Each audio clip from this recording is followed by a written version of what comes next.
Иднината ни исчезнува брагу.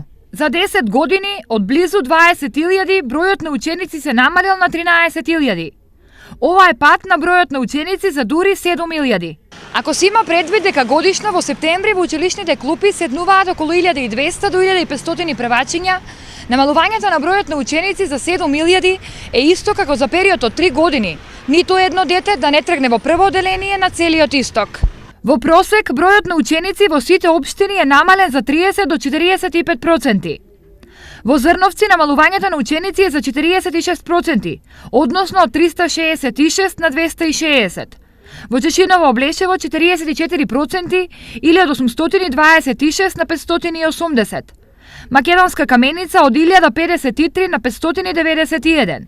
Во Делчево од 2014 на 1200, што е намалување за 38%.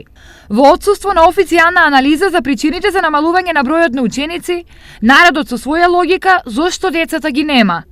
Порано беме сите тука на работа, затоа имаш повеќе ученици, само да се избегава за поголема екзистенција. На сиромаштија на што се должи? Да, сиромаштија нема вработување, фабриките не работат, блокирало е се, патише не се прави. И што ќе работи младиот народ? Нема што да работи по странство. Се во ова регионот го претвора во земја без иднина и луѓе. Населението драстично се намалува. Најалармантна состојбата е на крајниот исток. Населението во Делчево се намалило за 5,6%, на Македонска Каменица за 5,8%. Беровци ги има помалку за 6,6%, а состојбата е најлоша во Пехчево, која за 10 години загубило 8,8% од вкупното население.